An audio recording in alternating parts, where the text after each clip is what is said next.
भागवत गीता अध्याय अष्टादशः उपसंहार संन्यास की सिद्धि।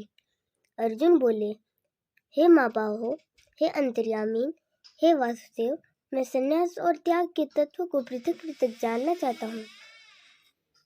श्री भगवान बोले, कितने ही पंडित जन तो काम्य कर्मों के त्याग को संन्यास समझते हैं तथा दूसरे विचार कुशल पुरुष सब कर्मों के फल के त्याग को त्याग करते हैं। कई एक विद्वान ऐसा कहते हैं कि कर्म मात्र दोष है, इसलिए त्यागने के योग्य है, और दूसरे विद्वान यह कहते हैं कि यज्ञ, दान और तप रूप कर्म कर त्यागने योग्य नहीं है। हे पुरुष श्रेष्ठ अर्जुन, संन्यास और त्याग, इन दोनों में से पहले त्याग के विषय में तू मेरा निश्चय सुन, क्योंकि त्याग सात्विक, राजस और तामस भेद से 3 प्रकार का कहा गया है। यज्ञ, दान और तप रूप कर्म त्याग करने के योग्य नहीं है, बल्कि वह तो अवश्य कर्तव्य है, क्योंकि यज्ञ, दान और तप ये तीनों ही कर्म बुद्धिमान पुरुषों को पवित्र करने वाले हैं। इसलिए हे पार्थ, इन यज्ञ, दान और तप रूप कर्मों को तथा और भी संपूर्ण कर्तव्य कर्मों को आसक्ति और फलों का त्याग करके अवश्य करना चाहिए। यह मेरा निश्चय किया हुआ उत्तम मत है। परंतु नियत कर्म का स्वरूप से त्याग करना उचित नहीं है, इसलिए मोह के कारण उसका त्याग कर देना तामस त्याग कहा गया है। जो कुछ कर्म है वह सब दुख रूप ही है। ऐसा समझकर यदि कोई शारीरिक क्लेश के भय से कर्तव्य कर्मों का त्याग कर दे, तो वह ऐसा राजस त्याग करके त्याग के फल को किसी प्रकार भी नहीं पाता। हे अर्जुन, जो शास्त्र विहित कर्म करना कर्तव्य है, इसी भाव से आसक्ति और फल का त्याग करके किया जाता है, वही सात्विक त्याग माना गया है। जो मनुष्य अकुशल कर्म से तो द्वेष नहीं करता और कुशल कर्मों में आसक्त नहीं होता, वह शुद्ध सत्व गुण से युक्त पुरुषों से रहित बुद्धिमान और सच्चा त्यागी है। क्योंकि शरीरधारी किसी भी मनुष्य द्वारा संपूर्णतया से सब कर्मों का त्याग किया जाना शक्य नहीं है। इसलिए जो कर्मफल त्यागी है वही त्यागी है, यह कहा जाता है। कर्मफल का त्याग न करने वाले मनुष्यों के कर्मों का तो अच्छा, बुरा और मिला हुआ ऐसे 3 प्रकार का फल मरने के पश्चात अवश्य होता है, किंतु कर्मफल का त्याग कर देने वाले मनुष्यों के कर्मों का फल किसी काल में भी नहीं होता। हे माँ बाहो, संपूर्ण कर्मों की सिद्धि के ये 5 हेतु कर्मों का अंत करने के लिए उपाय बतलाने वाले सांख्य शास्त्र में कहे गए हैं, उनको तुम मुझसे भली भांति जान। इस विषय में अर्थात कर्मों की सिद्धि में अधिष्ठान और कर्ता तथा भिन्न भिन्न प्रकार के कारण एवं नाना प्रकार की अलग अलग चेष्टाएं, और वैसे ही 5वां हेतु दैव है। मनुष्य मन, वाणी और शरीर से शास्त्रानुकूल अथवा विपरीत जो कुछ भी कर्म करता है, उसके ये 5 कारण हैं। परंतु ऐसा होने पर भी जो मनुष्य अशुद्ध बुद्धि होने के कारण उस विषय में यानी कर्मों के होने में केवल शुद्ध स्वरूप आत्मा को कर्ता समझता है, वह मलिन बुद्धि वाला अज्ञानी यथार्थ नहीं। जिस पुरुष के अंतःकरण में मैं करता हूँ ऐसा भाव नहीं है तथा जिसकी बुद्धि सांसारिक पदार्थों में और कर्मों में लिपायमान नहीं होती, वह पुरुष इन सब लोगों को मारकर भी वास्तव में न तो मरता है और न पाप से बंधता है। ज्ञाता, ज्ञान और ज्ञेय ये तीनों प्रकार की कर्म प्रेरणा है, और कर्ता, करण तथा क्रिया ये तीनों प्रकार का कर्म संग्रह है। गुणों की संख्या करने वाले शास्त्र में ज्ञान और कर्म तथा कर्ता गुणों के भेद से 3 प्रकार के ही कहे गए हैं, उनको भी तुम मुझसे भली भांति सुन। जिस ज्ञान से मनुष्य पृथक पृथक सब भूतों में एक अविनाशी परमात्मा भाव को विभाग रहित संभाव से स्थित देखता है, उस ज्ञान को तू सात्विक जान। किंतु जो ज्ञान अर्थात जिस ज्ञान के द्वारा मनुष्य संपूर्ण भूतों में भिन्न भिन्न प्रकार के नाना भावों को अलग अलग जानता है, उस ज्ञान को तो राजस जान। परंतु जो ज्ञान एक कार्य रूप शरीर में ही संपूर्ण के सदृश आसक्त है तथा जो बिना युक्ति वाला तात्विक अर्थ से रहित और तुच्छ है, वह तामस कहा गया है। जो कर्म शास्त्र विधि से नियत किया हुआ और कर्तापन के अभिमान से रहित हो तथा फल न चाहने वाले पुरुष द्वारा बिना राग द्वेष के किया गया हो, वह सात्विक कहा जाता है। परंतु जो कर्म बहुत परिश्रम से युक्त होता है तथा भोगों को चाहने वाले पुरुष द्वारा यह या अहंकार युक्त पुरुष द्वारा किया जाता है, वह कर्म राजस कहा गया है। जो कर्म परिणाम, हानि, हिंसा और सामर्थ्य को न विचार कर केवल अज्ञान से आरंभ किया जाता है, वह तामस कहा जाता है। जो कर्ता संग्रह रहित अहंकार के वचन न बोलने वाला, धैर्य और उत्साह से युक्त तथा कार्य के सिद्ध होने और न होने में हर्ष शोक आदि विकारों से रहित है, वह सात्विक कहा गया जाता है। जो कर्ता आसक्ति से युक्त कर्मों के फल को चाहने वाला और लोभी है तथा दूसरों को कष्ट देने के स्वभाव वाला है, अशुद्धाचारी और हर्ष शोक से लिप्त है, वह राजस कहा गया है। जो कर्ता अयुक्त, शिक्षा से रहित घमंडी, धूर्त और दूसरों की जीविका का नाश करने वाला तथा शोक करने वाला, आलसी और दीर्घ सूत्री है, वह तामस कहा जाता है। हे धनंजय, अब तू बुद्धि का और धृति का भी गुणों के अनुसार 3 प्रकार का भेद मेरे द्वारा संपूर्णतया से विभाग पूर्वक कहा जाने वाला सुन। हे पार्थ, जो बुद्धि प्रवृत्ति मार्ग और निवृत्ति मार्ग को, कर्तव्य और अकर्तव्य को, भय और अभय को तथा बंधन और मोक्ष को यथार्थ जानती है, वह बुद्धि सात्विकी है। हे पार्थ, मनुष्य जिस बुद्धि के द्वारा धर्म और अधर्म को तथा कर्तव्य और अकर्तव्य को भी यथार्थ नहीं जानता, वह बुद्धि राजसी है।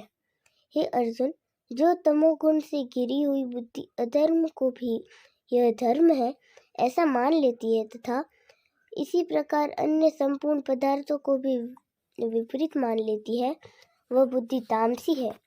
हे पार्थ, जिस अव्यभिचारिणी धारण शक्ति से मनुष्य ध्यान योग के द्वारा मन, प्राण और इंद्रियों की क्रियाओं को धारण करता है, वह धृति सात्विकी है।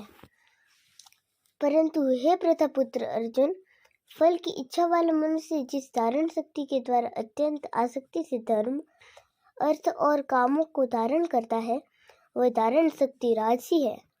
हे पार्थ, दुष्ट बुद्धि वाला मनुष्य जिस धारण शक्ति के द्वारा निंद्रा, भय, चिंता और दुख को तथा उन्मत्तता को भी नहीं छोड़ता अर्थात धारण किए रहता है, वह धारण शक्ति तामसी है। हे भरत श्रेष्ठ, अब तू 3 प्रकार के सुख को भी मुझसे सुन। जिस सुख में साधक मनुष्य भजन, ध्यान और सेवादि के अभ्यास में रमण करता है और जिससे दुखों के अंत को प्राप्त हो जाता है, जो ऐसा सुख है वह आरंभ काल में यद्यपि विष के तुल्य प्रतीत होता है, परंतु परिणाम में अमृत के तुल्य है। इसलिए वह परमात्मा विषय बुद्धि के प्रसाद से उत्पन्न होने वाला सुख सात्विक कहा गया है। जो सुख विषय और इंद्रियों के संयोग से होता है, वह पहले भूकाल में अमृत के तुल्य प्रतीत होने पर भी परिणाम में विष के तुल्य है, इसलिए वह सुख राजस कहा गया है। जो सुख भोगकाल में तथा परिणाम में भी आत्मा को मोहित करने वाला है, वह निद्रा, आलस्य और प्रमाद से उत्पन्न सुख तामस कहा गया है। पृथ्वी में या आकाश में अथवा देवताओं में तथा इनके सिवा और कहीं भी ऐसा कोई भी सत्व नहीं है जो प्रकृति से उत्पन्न इन तीनों गुणों से रहित हो। हे परंतप, ब्राह्मण, क्षत्रिय और वैश्यों के तथा शूद्रों के कर्म स्वभाव से उत्पन्न गुणों द्वारा विभक्त किए गए हैं। अंतःकरण का निग्रह करना, इंद्रियों का दमन करना, धर्म पालन के लिए कष्ट सहना, बाहर भीतर से शुद्ध रहना, दूसरों के अपराधों को क्षमा करना, मन, इंद्रिय और शरीर को सरल रखना, वेद शास्त्र, ईश्वर और परलोक आदि में श्रद्धा रखना, वेद शास्त्रों का अध्ययन अध्यापन करना और परमात्मा के तत्व का अनुभव करना, ये सब के सब ही ब्राह्मण के स्वाभाविक कर्म है। शूरवीरता, तेज, धैर्य, चतुरता और युद्ध में न भागना, दान देना और स्वामी भाव से, ये सब के सब ही क्षत्रिय के स्वाभाविक कर्म है। खेती, गोपालन और क्रय विक्रय रूप सत्य व्यवहार, ये वैश्य के स्वाभाविक कर्म है तथा सब वर्णों की सेवा करना शूद्र का भी स्वाभाविक कर्म है। अपने अपने स्वाभाविक कर्मों से तत्परता से लगा हुआ मनुष्य भगवत प्राप्ति रूप परम सिद्धि को प्राप्त हो जाता है। अपने स्वाभाविक कर्म में लगा हुआ मनुष्य जिस प्रकार से ये कर्म करके परम सिद्धि को प्राप्त होता है, उस विधि को तो सुन। जिस परमेश्वर से संपूर्ण प्राणियों की उत्पत्ति हुई है और जिसे यह समस्त जगत व्याप्त है, उस परमेश्वर की अपने स्वाभाविक कर्मों द्वारा पूजा करके मनुष्य परम सिद्धि को प्राप्त हो जाता है। अच्छी प्रकार आचरण किए हुए दूसरे के धर्म से गुण रहित भी अपना धर्म श्रेष्ठ है, क्योंकि स्वभाव से नियत किए हुए स्वधर्म रूप कर्म को करता हुआ मनुष्य पाप को नहीं प्राप्त होता। अतएव हे कुंती पुत्र, दोष युक्त होने पर भी सहज कर्म को नहीं त्यागना चाहिए, क्योंकि धुएं से अग्नि की भांति सभी कर्म किसी न किसी दोष से युक्त है। सर्वत्र आसक्ति रहित बुद्धि वाला, स्पृहा रहित और जीते हुए अंतःकरण वाला पुरुष सांख्य योग के द्वारा उस परम नैष्कर्म्य सिद्धि को प्राप्त होता है, जो कि ज्ञान योग की परानिष्ठा है। उस नैष्कर्म्य सिद्धि को जिस प्रकार से प्राप्त होकर मनुष्य ब्रह्म को प्राप्त होता है, उस प्रकार को हे कुंती पुत्र, तू संक्षेप में ही मुझसे समझ। विशुद्ध बुद्धि से युक्त तथा हल्का, सात्विक और नियमित भोजन करने वाला, शब्दादि विषयों का त्याग करके एकांत और शुद्ध देश का सेवन करने वाला, सात्विक धारण शक्ति के द्वारा अंतःकरण और इंद्रियों का संयम करके मन, वाणी और सब शरीर को वश में कर लेने वाला, राग द्वेष और सर्वथा नष्ट करके भली-भांति दृढ़ वैराग्य का आश्रय लेने वाला तथा अहंकार, बल, घमंड, काम, क्रोध और परिग्रह का त्याग करके निरंतर ध्यान योग के परायण रहने वाला, ममता रहित और शांति युक्त पुरुष सच्चिदानंद घन ब्रह्म में अभिन्न भाव से स्थित होने का पात्र होता है। फिर यह सच्चिदानंद घन ब्रह्म में एक ही भाव से स्थित प्रसन्न मन वाला योगी न तो किसी के लिए शोक करता है और न किसी की आकांक्षा ही करता है। ऐसा समस्त प्राणियों में संभाव वाला योगी मेरी पराभक्ति को प्राप्त हो जाता है। उस पराभक्ति के द्वारा वह मुझ परमात्मा को मैं जो हूँ और जितना हूँ ठीक वैसा का वैसा तत्व से जान लेता है तथा उस भक्ति से मुझको तत्व से जानकर तत्काल ही मुझे प्रविष्ट हो जाता है। मेरे परायण हुआ कर्म योगी तो संपूर्ण कर्मों को सदा करता हुआ भी मेरी कृपा से सनातन अविनाशी परम पद को प्राप्त हो जाता है। सब कर्मों को मन से मुझ में अर्पण करके तथा समबुद्धि रूप योग को अवलंबन करके मेरे परायण और निरंतर मुझ में चित्त वाला हो। उपयुक्त प्रकार से मुझे चित्त वाला होकर तू मेरी कृपा से समस्त संकटों को अनायास ही पार कर जाएगा, और यदि अहंकार के कारण मेरे वचनों को न सुनेगा तो नष्ट हो जाएगा, अर्थात परमार्थ से भ्रष्ट हो जाएगा। जो तो अहंकार का आश्रय लेकर यह मन रहा है कि मैं युद्ध नहीं करूँगा, तो तेरा यह निश्चय मिथ्या है, क्योंकि तेरा स्वभाव तुझे जबरदस्ती युद्ध में लगा देगा। हे कुंती पुत्र, जिस कर्म को तू मोह के कारण करना नहीं चाहता, उसको भी अपने पूर्वकृत स्वाभाविक कर्म से बंधा हुआ परवश होकर करेगा। हे अर्जुन, शरीर रूप यंत्र में आरूढ़ हुए संपूर्ण प्राणियों को अंतर्यामी परमेश्वर अपनी माया से उनके कर्मों के अनुसार भ्रमण कराता हुआ सब प्राणियों के हृदय में स्थित है। हे भारत, तू सब प्रकार से उस परमेश्वर की ही शरण में आ जा। उस परमात्मा की कृपा से ही तू परम शांति को तथा सनातन परम धाम को प्राप्त होगा। इस प्रकार यह गोपनीय से भी अति गोपनीय ज्ञान मैंने तुमसे कह दिया। अब तू इस रहस्य युक्त ज्ञान को पूर्णतया भली भांति विचार कर, जैसे चाहता है वैसे ही कर। संपूर्ण गोपनीयों से अति गोपनीय मेरे परम रहस्य युक्त वचन को तू फिर भी सुन। तू मेरा अतिशय प्रिय है, इससे यह परम हितकारक वचन मैं तुझसे कहूँगा। हे अर्जुन, तू मुझ में मन वाला हो, मेरा भक्त बन, मेरा पूजन करने वाला हो और मुझको प्रणाम कर। ऐसा करने से तू मुझे ही प्राप्त होगा। यह मैं तुझसे सत्य प्रतिज्ञा करता हूँ, क्योंकि तू मेरा अत्यंत प्रिय है। संपूर्ण धर्मों को अर्थात संपूर्ण कर्तव्य कर्मों को मुझ में त्याग कर तू केवल एक ही सर्वशक्तिमान सर्वाधार परमेश्वर की ही शरण में आ जा। मैं तुझे संपूर्ण पापों से मुक्त कर दूंगा। तू शोक मत कर। तुझे यह गीत रूप रहस्यमय उपदेश किसी भी काल में न तो तप रहित मनुष्य से कहना चाहिए, न भक्ति रहित से और न बिना सुनने की इच्छा वाले से ही कहना चाहिए, तथा जो मुझ में दोष दृष्टि रखता है उससे तो कभी भी नहीं कहना चाहिए।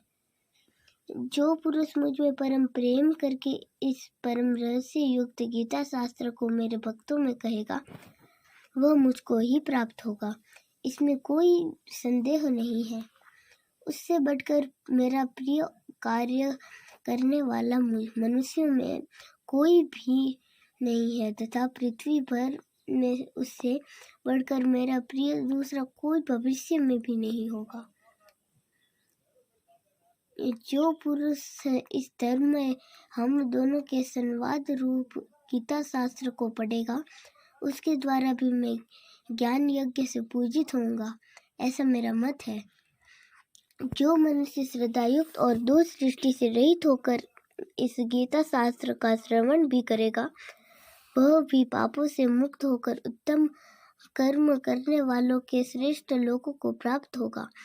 हे पार्थ, क्या इस गीता शास्त्र को तूने एकाग्र चित्त से श्रवण किया?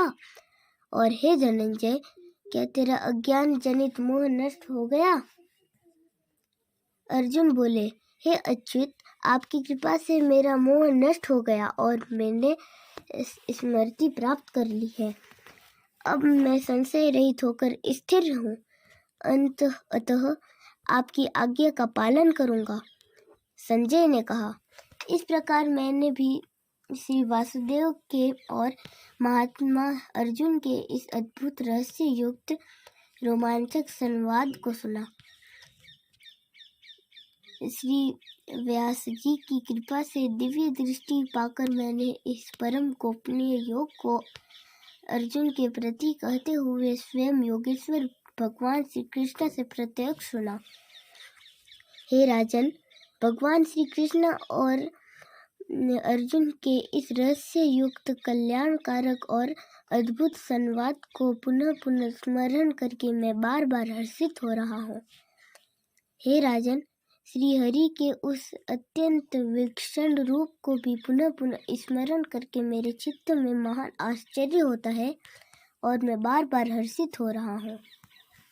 हे राजन, जहाँ योगेश्वर भगवान श्री कृष्ण है और जहाँ गांडीव धनुषधारी अर्जुन है, वहीं पर श्री विजय, विभूति और अचल नीति है। ऐसा मेरा मत है।